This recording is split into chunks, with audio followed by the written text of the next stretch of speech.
الحمد لله رب العالمين والصلاة والسلام على سيد الأنبياء والمرسلين وعلى آله وصحبه أجمعين أما بعد فأعوذ بالله من الشيطان الرجيم بسم الله الرحمن الرحيم سورة النور مدنی شاہ بسم اللہ الرحمن الرحیم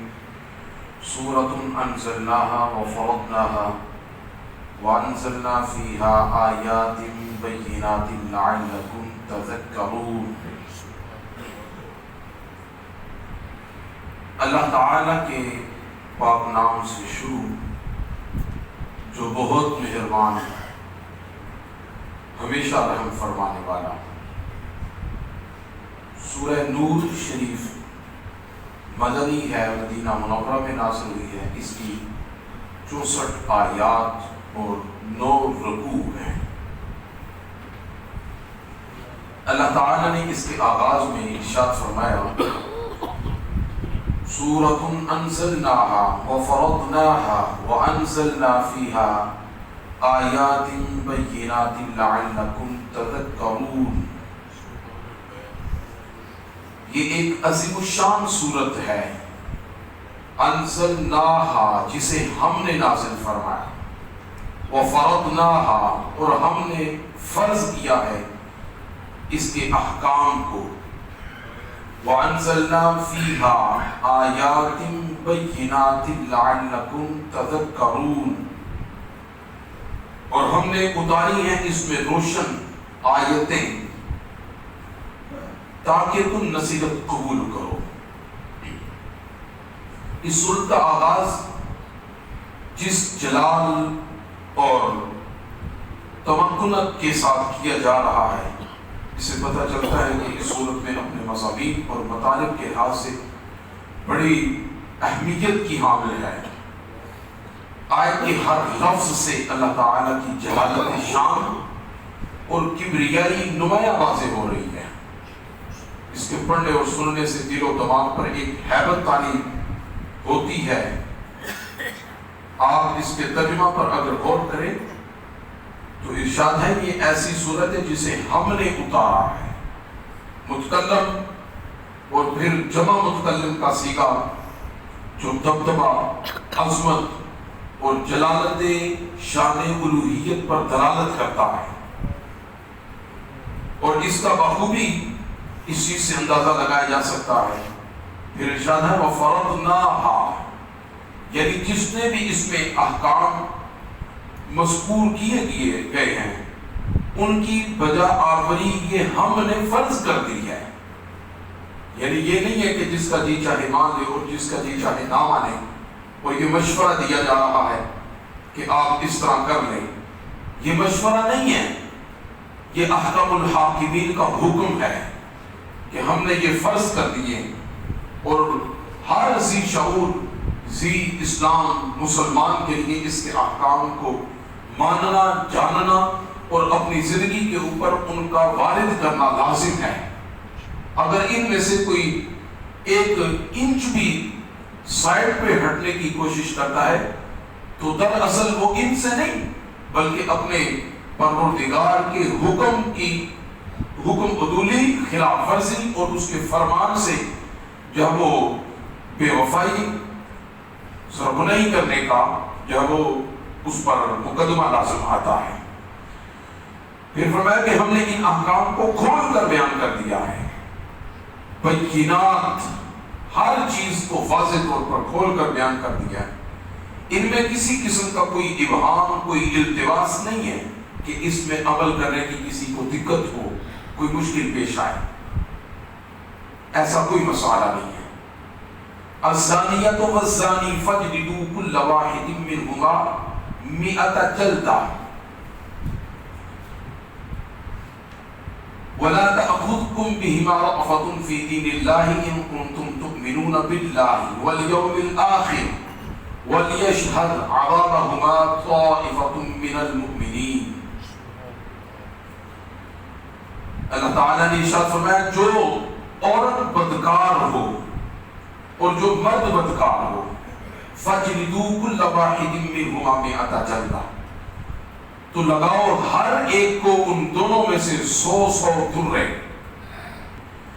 شریعت اسلامیہ کے تعزیری احکام اور قوانین، ان میں سے ایک قانون کا ذکر کیا جا رہا ہے، انسان کی جان، مال، ناموس کی حفاظت اسلامی قوانین کا مقصد اولی ہے۔ اگر کوئی شخص کسی کی جان کو طلب کرتا ہے تو قاتل سے قصاص لیا جائے گا، اگر کسی کے مال پر دست اندازی کرتا ہے تو اس کا ہاتھ کاٹا جائے گا، اور اگر کوئی شخص کسی کی عزت و ناموس کو داغدار کرتا ہے تو اس کو تھروں اور رجم کی سزا دی جائے گی۔ اسلام نے جو سزائیں مقرر کی ہیں ان میں 2 باتوں کا لحاظ رکھا گیا ہے۔ ایک تو یہ ہے کہ مجرم کو اس کے کیے کی سزا دی جائے، دوسری یہ کہ وہ لوگ جن میں جرائم کا ارتکاب کا ملان پایا جاتا ہے وہ اس خوفناک سزا سے ڈر کر جرائم کا ارتکاب نہ کریں۔ اور چاہیے بھی ایسا کہ اگر کسی سزا میں یہ 2 عنصر مفقود ہوں، کہ یہ 2 عنصر نہ پائے جائیں تو اسے سزا کہنا ہی غلط ہے۔ گناہ کے ارتکاب سے جو سزا، جو گناہ کے ارتکاب سے جو لذت محسوس اور جو فائدہ حاصل ہوتا ہے، اس کے مقابلے میں اگر سزا ہلکی ہوگی تو پھر اس سزا کا کوئی فائدہ نہیں ہوگا۔ گناہ کے ارتکاب میں اور گناہ کرنے کے اندر جو لذت محسوس ہوتی ہے اس کے مقابلے میں جو سزا ہے، اگر وہ سزا ہلکی ہوگی تو اس سزا کو وہ خاطر میں ہی نہیں لائیں گے اور حصول لذت کے لیے وہ جرم کا ارتکاب بار بار کریں گے۔ اور اگر سزا میں دوسروں کے لیے عبرت کا پہلو نہیں ہے تو اس کا مطلب یہ ہوگا کہ آپ چاہتے ہیں کہ اس جرم کا سدباب ہی نہ ہو۔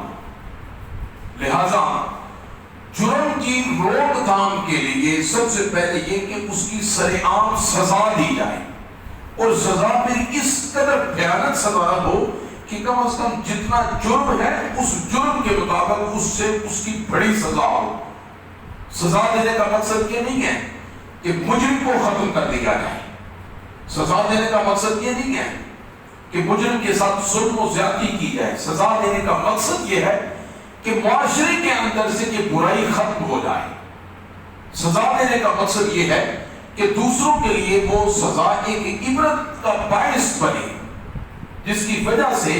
معاشرہ امن، سکون اور آشری کا ایک جو وہ گہوارہ بن جائے۔ اب اگر یہ سزائیں نہ دی جائیں اور معاشرے کے اندر آپ دیکھ لیں کہ جس معاشرے کے اندر یہ سزائیں مفقود ہو جاتی ہیں، نہیں دی جاتی، وہ معاشرہ سب سے زیادہ ظلم و زیادتی، جبر اور اس طرح کے معاملات کا جب وہ گہوارہ بن جاتا ہے۔ اس معاشرے کے اندر سزائیں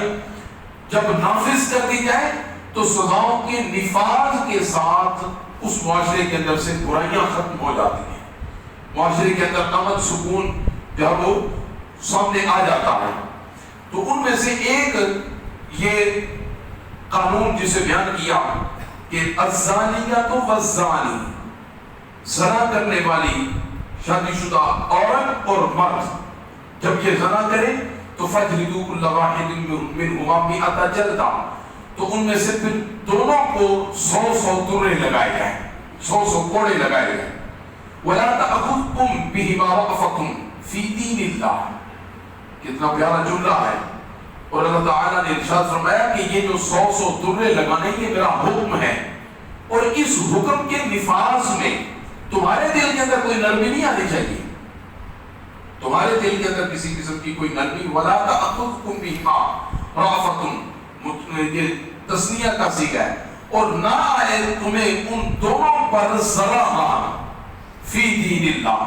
اللہ کے دین میں خدا کے احکام کو نافذ کرنے کے اندر۔ اِن كُنتُمْ تُؤْمِنُونَ بِاللَّهِ وَالْيَوْمِ الْآخِرِ، اگر تم ایمان رکھتے ہو اللہ پر اور روز آخرت پر۔ وَلْيَشْهَدْ عَذَابَهُمَا طَائِفَةٌ مِّنَ الْمُؤْمِنِينَ، اور چاہیے کہ مشاہدہ کرے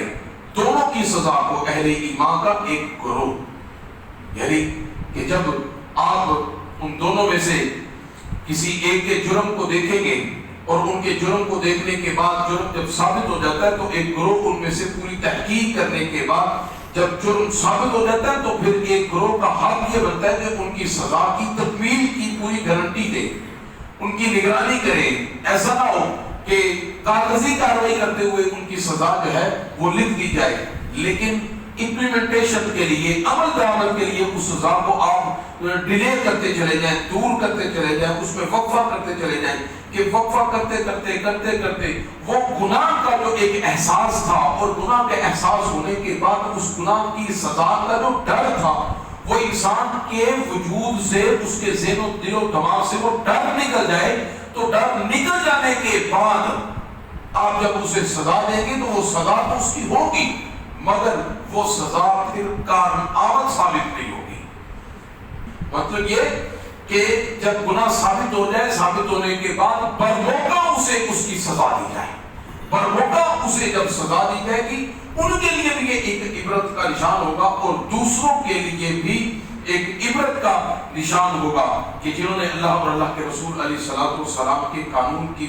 جب وہ نافرمانی کی، اس حد کو توڑا. تو جب اس حد کو توڑنے والے جب سامنے آئیں گے تو اب ان کی جب سزائیں منظر عام پر لوگوں کے سامنے ہوں گی تو خالق کائنات جل مجدہ الکریم کا رعب، جلالت اور اس کی کبریائی، اس کی عظمت ہمارے پیش نظر رہے گی، جس کے پیش نظر انسان گناہوں کی زندگی سے دور رہ کر اللہ اور اللہ کے رسول علیہ الصلوۃ والسلام کے فرمان عالی شان پر عمل کرنے کی کوشش کرے گا. 3 نمبر آیت میں اللہ تعالیٰ نے فرمایا الزانی لا ينكح الا زانیۃ او مشرکۃ والزانیۃ لا ينكحها الا زان او مشرک وحرم ذلك على المؤمنین. کہ زانی مرد شادی نہیں کر سکتا الا زانیۃ مگر کسی زانیہ عورت سے، او مشرکۃ یا مشرکہ سے، والزانیۃ اور زانیہ عورت لا ينكحها الا زان او مشرک نہیں نکاح کر سکتی مگر کسی زانی مرد یا کسی مشرک سے. وحرم ذلك على المؤمنین، یہ حرام کر دیا گیا ہے اہل ایمان پر.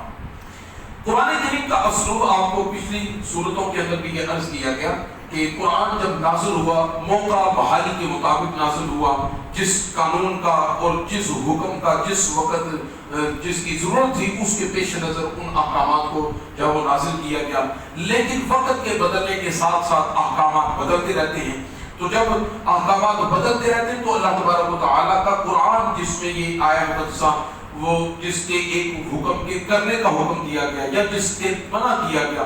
اس سے جب وقت کے بدلنے کے ساتھ وہ احکام چینج ہوئے تو اللہ تبارک و تعالیٰ نے اسی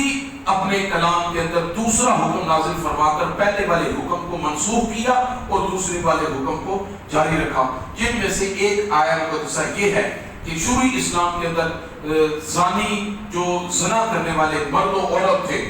ان پر کسی محسن یعنی کسی غیر زانی مرد و عورت پر ان کا نکاح حرام قرار دے دیا گیا تھا، اس سے منع کر دیا گیا تھا. لیکن مگر جب دوسری آیت مقدسہ نازل ہوئی تو اللہ تعالیٰ نے ان آیات کے ساتھ اس آیت کے حکم کو منسوخ فرما دیا.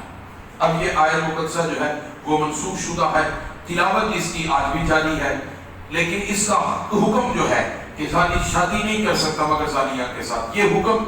منسوخ کر دیا. اس شان نزول سے معلوم ہوا کہ زانیہ سے مراد پیشہ ور عورت ہے، کہ کوئی غیرت مند انسان ایسی عورت کو اپنے نکاح کے لیے جہاں وہ تیار نہیں ہو سکتا. اور زانی مرد سے مراد بھی وہی مرد ہے جو اس فعل کے ارتکاب میں شہرت رکھتا ہو، شرم و حیا کی چادر اس نے اتار کر پھینک دی ہو. ایسے شخص کو بھی کوئی مومن عورت اپنے خامد بنانے کے لیے آمادہ نہیں ہو سکتی. یہ صیغہ نفی کا اس لیے ہے کہ معنی نہیں کا ہے، لا ینکحو کا معنی یہ ہوگا لا یلیق ان ینکحا، یعنی کہ اس سے نکاح کرنا لائق صدق نہیں ہے، مناسب نہیں ہے. اور پھر دوسری چیز کہ ایسے شخص اگر اللہ تبارک و تعالیٰ جل وجہ الکریم کی بارگاہ تو اس میں توبہ کرتے ہیں اور توبہ کرنے کے بعد اپنا اصلاح اعمال لوگوں کے سامنے پیش کرتے ہیں اور اپنا لوگوں کو واضح طور پر کر کے دکھاتے ہیں کہ کہ ہم نے اگر ماضی کے اندر گناہ کیا تھا تو 8 زمانہ گزرنے کے بعد اللہ تعالیٰ کی کرم سے توفیق توبہ حاصل ہوئی، لہذا ہم سیدھے راستے پر آ گئے۔ تو اگر سیدھے راستے پر کوئی آ جائے تو پھر اسے اس گناہ کی ملامت کرنا بھی اسلام کے اندر ناجائز اور گناہ ہے کہ اسے پچھلے اس کے گناہوں کی ملامت کی جائے۔ اس لیے اللہ تبارک و تعالیٰ نے ارشاد فرمایا کہ جو جو توبہ کرنے کے بعد اسلام کی طرف، ایمان کی طرف آ جائے، پھر انہیں ان گناہوں کی جو وہ ملامت نہ کی جائے۔ اللہ تعالیٰ ہمیں اپنے حبیب علیہ الصلوۃ والسلام کے صدقے اسلامی قوانین پر عمل کرنے اور گناہوں والی زندگی سے بچنے کی توفیق نصیب